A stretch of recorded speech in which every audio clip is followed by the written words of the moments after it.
আসসালামু আলাইকুম সবাইকে। সবাই কেমন আছেন? আশা করি ভালো আছেন।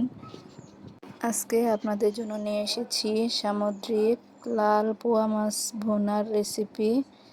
দেখুন মাছ ভুনাটা কত সুন্দর হয়েছে। খুব মজা ছিল মাছ ভুনাটা। এই যে দেখুন আমি এখানে কয়েকটা মাছ নিয়ে নিয়েছি। এবার এই মাছগুলো ভালো করে লবণ, মরিচ, হলুদ দিয়ে মেখে নেব। এবার মাছগুলো ভেজে নেব। মাছগুলো খুব ভালোভাবে ভেজে নিতে হবে।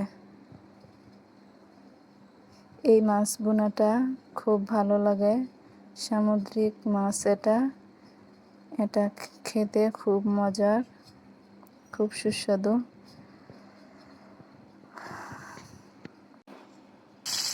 এদিকে মাছ ভাজছি আর এদিকে পেঁয়াজ, মরিচ আর টমেটো কেটে নিয়েছি। আর চুলায় আমি রান্নাটা বসিয়ে নিয়েছি।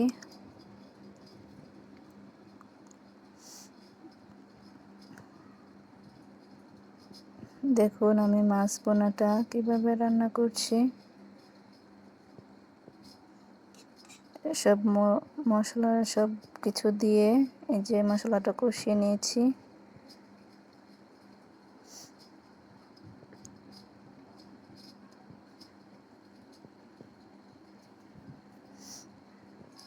এই যে দেখুন আমার মাছ রান্নাটা দেখতে কেমন লাগছে দেখুন একবার। এই মাছ ভুনাটা খেতে খুব সুস্বাদু ছিল। সামুদ্রিক মাছের টেস্টই অন্যরকম। এই যে দেখুন আমার মাছ ভুনাটা রান্না শেষ। মাছটা খেতে খুব ভালো লেগেছিল। দেখুন মাছ ভুনার কালারটা কত সুন্দর হয়েছে। আপনারাও চাইলে এভাবে রান্না করে খেতে পারেন।